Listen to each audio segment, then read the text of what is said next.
everyone, my name is Mandeep and I'm a McGill graduate dietetic student. For the Nutritional Food with Context webinar today, I will be talking about mung beans. In recent times, there has been an increase in the number of individuals following vegetarian and vegan diets due to multiple reasons. Mung beans, which belong to the legume family, can become a very important source of proteins, vitamins, and minerals for these individuals. The topics that I will be covering today are: what are mung beans? How are they cultivated? Where are they grown? Are they sustainable? Cost of mung beans, their nutritional benefits, health benefits, and uses in different countries. Lastly, I will also be demonstrating a recipe which is mung bean and vegetable pancake with coriander and mint chutney. So what are mung beans? The scientific name for mung beans is Vigna radiata, and it belongs to the legume family Fabaceae. It is also known as green gram, mash, moong, mongo, or mungo, and it is one of the most important edible legume crop. In the market, mung beans are available in various forms, namely whole mung beans, split mung bean lentil, and yellow mung bean lentil, with all of them having very similar nutritional properties. Mung beans are warm season crops, with the plant growing typically to 2.5 feet. It is the fastest growing plant, requiring around 3 months to grow from seed to maturity. Mung bean plant typically requires a well-drained sandy loam soil and a full sun with at least 6 hours of direct sunlight. In the presence of these conditions, these plants can grow well not only in the fields but also at home. Harvesting of bean is done when pods turn dark. After harvest, mung beans undergo post-harvesting processes which are important to achieve the different forms of mung bean that are sold in the market. So where are they grown? Mung bean is thought to have originated from the Indian subcontinent, where it was domesticated as early as 1500 BC and has been used there since that time. In fact, mung beans were cultivated during the Harappan civilization, which is one of the earliest civilizations of the world. It is very popular in many Asian countries and is consumed as a common food in China for more than 2000 years. Presently, it is cultivated in many Asian countries like China, India, Bangladesh, Pakistan, and some Southeast Asian countries. It is also grown in dry regions of Southern Europe and warmer parts of Canada and the United States. India is the largest producer of mung beans with more than 50% of the world's production. But it consumes almost its entire production. China and Thailand are the largest exporters of mung beans. Now let's talk about the sustainability. Besides being able to function as an alternative to animal proteins, mung beans are also some of the least resource-intensive crops a farmer can grow. Compared to some commonly grown crops from around the world, these legumes are among the most water efficient and have one of the smallest carbon footprints of any plant-based source of protein. In fact, they require less water and emit less carbon dioxide to produce than soy, corn, wheat, and rice. Mung beans, as other legumes, are able to use free nitrogen due to symbiosis with certain microorganisms that convert elemental nitrogen to ammonia. Mung bean residue can also supply more mineral nitrogen, thus improving the soil structure. Additional benefits also include control of cereal diseases and insect pests. Regarding the cost, 1 kilogram of mung beans costs between 3.5 to 4 Canadian dollars, and the cost is similar for all the three forms of mung beans. The cost doubles when you opt to buy organic mung beans, which may then range from 7 to 10 Canadian dollars. Let's talk about its nutritional benefits now. It is important to know where mung beans fall into Canada's food guide recommendations. Mung bean is a plant-based protein and are included in the protein section of the plate, which is highlighted in blue. Mung beans contain 20 to 24% of protein, and eating them can help to increase the quality and quantity of protein in a meal. They have a much higher carbohydrate content than soybeans, and starch is a predominant carbohydrate in the legume. They are also low in energy as compared to other cereals and are good sources of fiber, B vitamin, iron, zinc, and folate. As can be seen from the table, 3 tablespoons of raw whole mung beans provide 139 kilocalories, 25 grams of carbohydrate, 9.5 grams of protein, 6.5 grams of fiber, 2.7 milligrams of iron, 1.1 milligram of zinc, and 250 micrograms of folate. Now let's talk about its health benefits. In addition to the nutritional properties, mung bean have been used since ancient times for the several health benefits it can provide. The Compendium of Materia Medica, or the Benkao Gangmu, a well-known Chinese pharmacopoeia, has mentioned several health benefits. In Chinese traditional medicine, mung beans were utilized for recuperating or refreshing mentality and for its ability to elevate heat stroke and reduce swelling in the summer. Moreover, they were also used to remove toxins from the body, regulate stomach upsets, and to moisturize the skin. So what does research add to this information?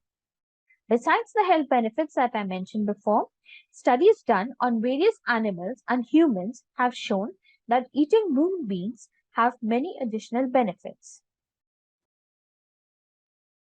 Mung beans have shown to be able to decrease the risk of developing diabetes. It reduces the risk of it reduces the serum levels of total cholesterol, triglyceride, and LDL cholesterol.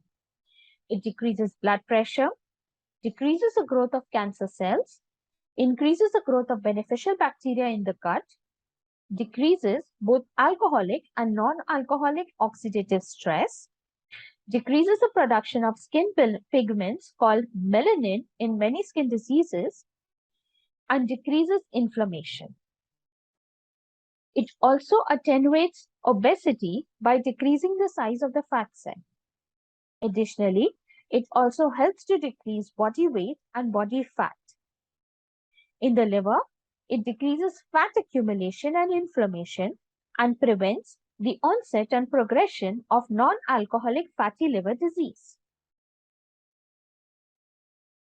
Now, uses of mung beans in different countries. As I have mentioned before, that mung beans originated and have been used in Indian subcontinent since ancient times. They form an integral part of the diet for the Indians and is in use many recipes in Indian cuisine.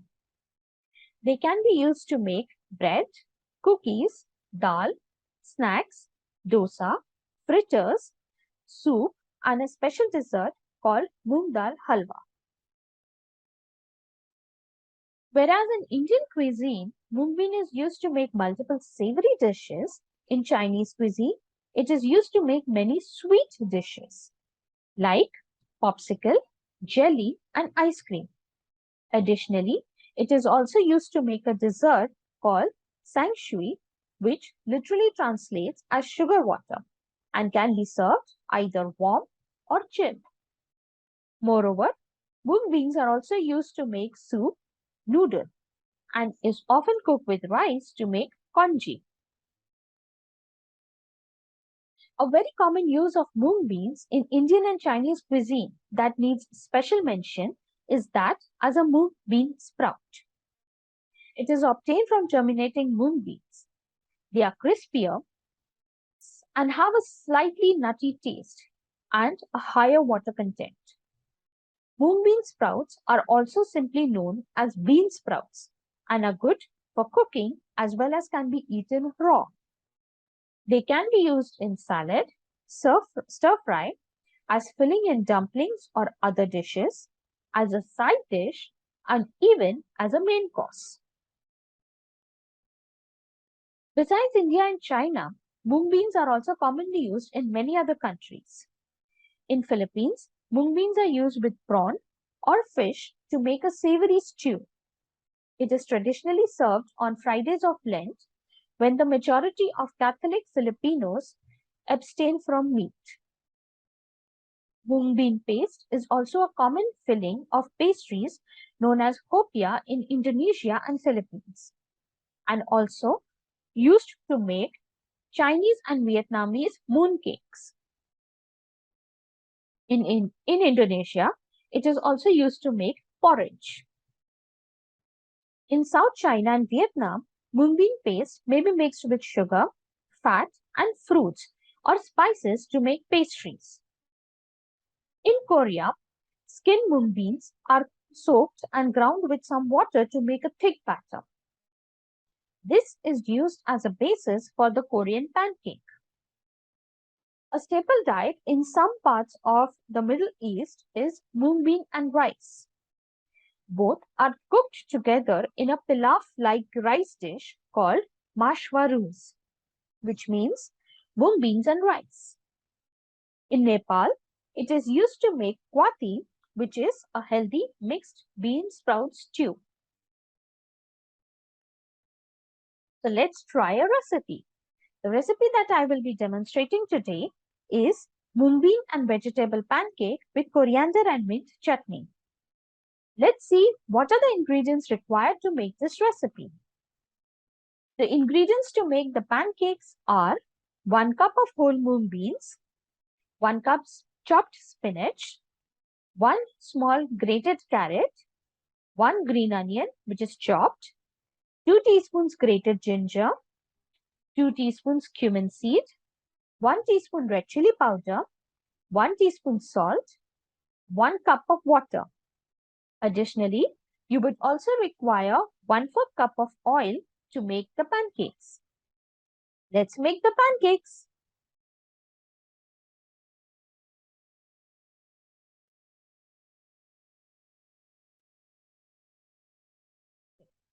To make the pancakes, first wash the mung beans well with water at least 3 to 4 times and soak them in water for 10 to 12 hours. Drain the water. After that, add the soaked mung beans in a blender. Add in half the required quantity of water and blenderize it to form a smooth paste.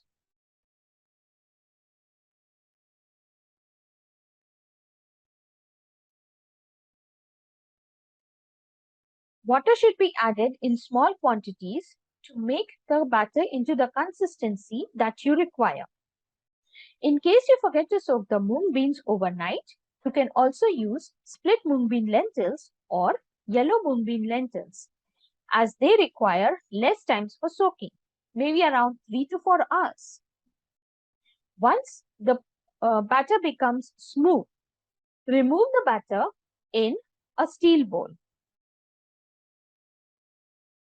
To this, then add chopped spinach, grated carrot, chopped green onion, grated ginger, cumin seeds, red chili powder,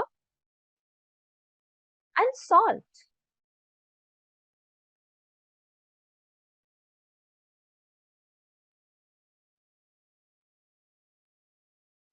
Mix the batter well.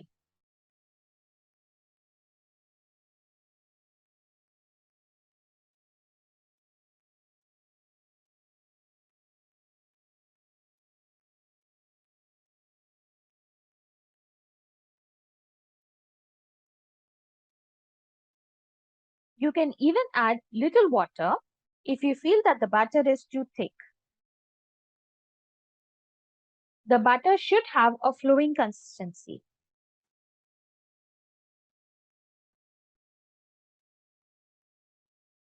Let's cook the pancakes. To make the pancake, heat a non-stick pan or a steel pan on a stove on a medium heat. Brush the pan with a little oil and pour 1 ladle scoop of pancake batter onto the pan. Use the back of the ladle to spread the batter evenly on the pan. Cook for around 3 to 4 minutes on medium heat.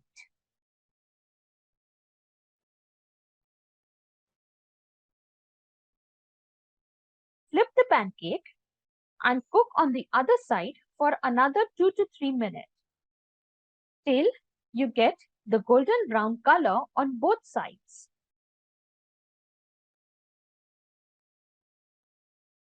Once the pancake is cooked on both the sides, remove it from the pan and place it on a serving plate.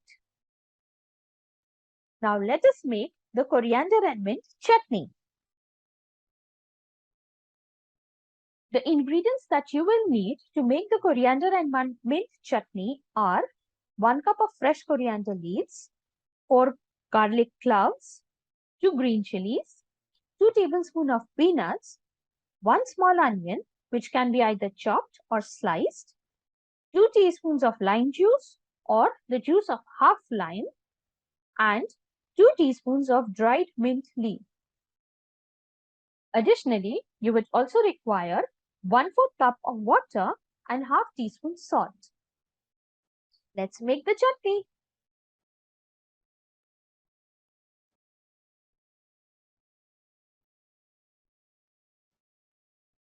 To make the chutney, add 1 cup of coriander leaves to the blender. To this, add green chilies, cloves of garlic, and onions, 1/4 cup of water,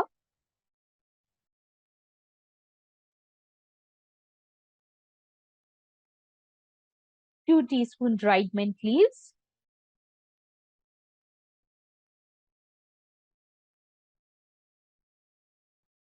2 tablespoons of peanut,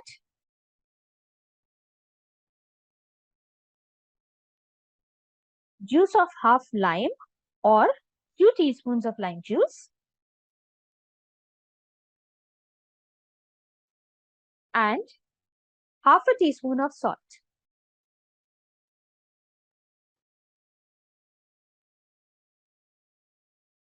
Blend this together for 2 to 3 minutes or until you get a smooth paste.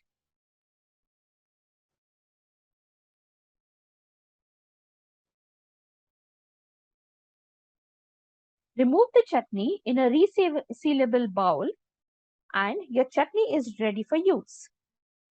You can garnish it with coriander leaves and serve the chutney with the pancakes that you made before. Enjoy your pancakes. Bon appetit.